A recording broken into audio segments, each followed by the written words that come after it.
Hi friends, welcome to story spoilers. ముందుగా good news ఏంటంటే లోకి ఇప్పుడు తెలుగులో వచ్చేసింది. ఎపిసోడ్ 1 నిన్న రిలీజ్ చేశారు అండ్ ఇప్పుడు మనం ఎపిసోడ్ 4 డిస్కస్ చేద్దాం. ఓపెన్ చేస్తే మనకి ఆస్కార్ చూపిస్తారు. చిన్నపిల్ల గేమ్ ఆడుకుంటూ ఉంటుంది. తనెవరో కాదు, సిల్వీ, లేడీ లోకి. అండ్ అప్పుడు సడన్గా టీవీ ఏజెంట్స్ కొంతమంది వస్తారు, హంటర్స్. అందులో రవెన్నా కూడా ఉంటుంది. రవెన్నా అంటే ఎవరో కాదు, ఇప్పుడు ప్రజెంట్ టీవీ హెడ్ అనమాట. తను ఆ చిన్నపిల్లని సిల్వీని తీసుకెళ్లి కోర్టులో ప్రజెంట్ చేస్తుంది. కానీ రవెన్నా దగ్గర డివైస్ తీసుకొని పారిపోతుంది. సో నెక్స్ట్ సీన్లో ప్రజెంట్లో మనకి రవెన్నా టైం కీపర్స్ దగ్గరికి కలవడానికి వెళ్తుంది. అక్కడ 3 టైం కీపర్స్ ఉంటారు. మనం ఎపిసోడ్ 1లో డిస్కస్ చేసాం కదా. సో అక్కడి నుంచి బయటకు రాగానే రవెన్నా మోబియస్తో మాట్లాడుతూ ఉంటుంది. టైం కీపర్స్ బాగా అప్సెట్ అయ్యారు నా వల్ల అని తను చెప్తుంది. దానికి మోబియస్ నీ తప్పేం లేదు కదా అని అంటాడు. అండ్ అప్పుడు మోబియస్ హంటర్ C20 సిల్వీ ఒకసారి కిడ్నాప్ చేసింది కదా, తనని కలవాలి అని చెప్తాడు. కానీ తను చనిపోయింది అని చెప్తుంది. ఇది ఎప్పుడు జరిగింది అని మోబియస్ అడుగుతాడు. ఏదో సడన్గా జరిగిపోయింది, నీ పనిలో పడి చెప్పలేదు అని చెప్తుంది తను. లోకి అండ్ సిల్వీ ఒక గ్రహంలో ఉంటారు కదా, వాళ్ళు బయట పడలేరు కాబట్టి అక్కడే ఉంటారు. ఇప్పుడు సిల్వీ లోకితో నేను ఎన్నో వరల్డ్స్ మారుతూ వచ్చాను, నెక్సెస్ పాయింట్ టైంని లూప్ని పట్టుకొని నేను అక్కడే బతికాను నా కాలమంతా అని చెప్తుంది. సో ఆల్టర్నేటివ్గా టీవీ వాళ్ళు వీళ్ళిద్దరి కోసం వెతుకుతూ ఉంటారు. గ్రహంలో ఎండ్కి వచ్చేసింది కాబట్టి అక్కడ డిస్ట్రక్షన్ అనేది జరుగుతూ ఉంటుంది. సో ఇలా మాట్లాడుకుంటూ లోకి అండ్ సిల్వీ దగ్గర అవుతారు. అప్పుడు వాళ్ళు ఒకరిని చేతులు ఒకరు పట్టుకున్నప్పుడు ఒక టెంపరల్ పాయింట్ అనేది టెంపరీగా ఫామ్ అవుతుందన్నమాట. సో వాళ్ళకి టీవీలో డివైస్లో ఒక చూపిస్తూ ఉంటుంది. సో వాళ్ళు వెంటనే దాని లొకేషన్ కనిపెట్టి అక్కడికి వాళ్ళ పోర్టల్స్ని పంపిస్తారు. సో అలా లోకి అండ్ సిల్వీని టీవీ వాళ్ళు పట్టేసుకుంటారు. అండ్ మోబియస్ లోకిని ఒక టైం ఫ్రేమ్లో పడేస్తాడు, పాస్ట్లో అనమాట.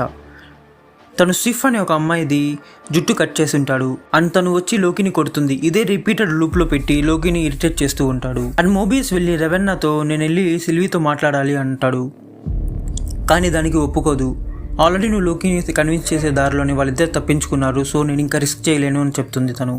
సో నెక్స్ట్ సీన్లో మోబియస్ లోకిని బయటికి తీసుకొస్తాడు అండ్ తన్ని క్వశ్చన్ చేయడం స్టార్ట్ చేస్తాడు. అసలు ఎలా జరిగింది ఇదంతా, నువ్వెందుకు వెళ్ళిపోయావు, నువ్వు నన్ను చీట్ చేసావు అని చెప్తాడు. సిల్వీ కూడా పారిపోయింది అని చెప్తాడు.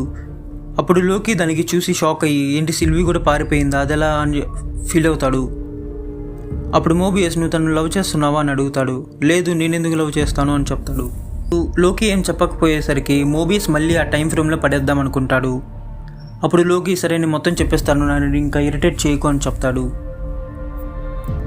ఈ మాస్టర్ ప్లాన్ అంతా నేనే క్రియేట్ చేశాను, సిల్వీ జస్ట్లో ఒక పాన్ అంతే అని చెప్తాడు.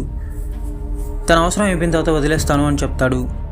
ఇదంతా పెద్ద గేమ్, నీకు ఇప్పుడే అర్థం కాదు అని చెప్తాడు. ఇవి మిమ్మల్ని అబద్ధం చెప్తుంది, మిమ్మల్ని మోసం చేస్తుంది, మీ అందరినీ టైం కీపర్ సృష్టించలేదు, మీరందరూ మాలాగే మనుషులు, వేరియన్స్ మీరంతా అని చెప్తాడు. మీ మెమరీని డిలీట్ చేసేసి మిమ్మల్ని ఇక్కడ పనిచేపించుకుంటున్నారు అని చెప్తాడు. At the same time hunter B15కి ఏదో పాస్ట్లో జ్ఞాపకాలు వస్తూ ఉంటాయి. ఎందుకంటే సిల్వీ తన బ్రెయిన్తో ఒకసారి కంట్రోల్ చేసింది కాబట్టి. అంతను సిల్వీ దగ్గరికి వెళ్ళి ఒక టైం పోర్టల్ దగ్గర తీసుకెళ్తుంది. అండ్ రవెన్నా వేరియంట్లోకి కేసుని క్లోజ్ చేసేస్తుంది. అండ్ మోబియస్ నువ్వెందుకు నన్ను మాట్లాడనివ్వలేదు సిల్వీతో అని అడుగుతాడు. ఆల్రెడీ నేను రిస్క్ చేశాను, ఇంకా రిస్క్ చేయలేను అని చెప్తుంది. అయినా నిన్ను కాపాడడానికి తను చాలా డేంజర్ కదా అని చెప్తుంది రవెన్నా. అండ్ మోబియస్ రవెన్నా యూజ్ చేసే డివైస్ని తీసుకొని వెళ్ళిపోతాడు, తనది అక్కడ రీప్లేస్ చేసి. B15కి సిల్వీ తన జ్ఞాపకాల్ని మొత్తం చూపిస్తుంది. అండ్ మోబియస్ రవెన్నా డివైస్తో హంటర్ C15 డివైస్ మొత్తం చూస్తాడు, తన డీటెయిల్స్ చూస్తాడు. అందులో తను చెప్తుంది మనందరం వేరియన్స్ కాదు, మనందరాన్ని టైం కీపర్స్ అనేది సృష్టించలేదు అని. చూసిన మోబియస్ లోకి చెప్పేది బహుశా నిజమే అని నమ్ముతాడు. వెంటనే లోకి దగ్గరికి వెళ్ళి నేను నీకు హెల్ప్ చేస్తాను, బయటపడదామని చెప్పి బయటకు వస్తారు. వెంటనే అక్కడ రవెన్నా ఉంటుంది. తన డివైస్ తీసుకెళ్లారని తనకి అర్థమైపోతుంది. అండ్ వాళ్ళు మోబియస్ని చంపేస్తారు. సో రవెన్నా లోకిని సిల్వీని టైం కీపర్స్ దగ్గరికి తీసుకెళ్ళడానికి రెడీ చేస్తుంది. ఇంకా వాళ్ళు టైం కీపర్స్ దగ్గరికి వెళ్తారు. ఇద్దరు చాలా పెద్ద తప్పులు చేశారు, సో ఇప్పుడు మమ్మల్ని లొంగిపోండి అని చెప్పి టైం కీపర్స్ చెప్తూ ఉంటారు. ఆ టైం కీపర్స్ ఏలియన్స్లా ఉంటారు. ఇంతలో హంటర్ B15 వచ్చి వాళ్ళకి హెల్ప్ చేస్తుంది. వాళ్ళకి మెడకున్న డివైజెస్ని తీసేస్తుంది. సో వాళ్ళకి పవర్స్ ఎలాగో బ్యాక్ వచ్చేస్తాయి కాబట్టి సో నో ప్రాబ్లం. సో అక్కడ ఫైట్ అయిపోయిన తర్వాత సిల్వీ టైం కీపర్స్ మీద అటాక్ చేస్తుంది. అటాక్ చేయగానే ఒక టైం కీపర్ హెడ్ కింద పడిపోతుంది.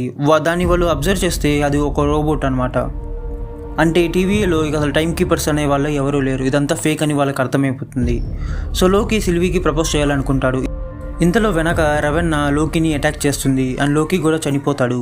సిల్వీ రవెన్నని కొట్టి నిన్ను చంపను, కానీ నీ దగ్గర నుంచి ఎవ్రీ డీటెయిల్ నాకు కావాలి అని చెప్తుంది. పోస్ట్ క్రెడిట్స్లో మనకి లోకి ఎక్కడో ఒక ప్లేస్లో ఉంటాడు. తను లేచి చూడగానే అక్కడ లోకి వేరియంట్స్ చాలామంది కనపడతారు. వాళ్ళు బహుశా లోకి వేరియంట్స్ అని నేను అనుకుంటున్నాను. సో ఎపిసోడ్ అయితే అంతే ఫ్రెండ్స్. మీకు వీడియో నచ్చిందా? నచ్చితే లైక్ చేయండి, షేర్ చేయండి అండ్ ఛానల్ని సబ్స్క్రైబ్ చేసుకోండి.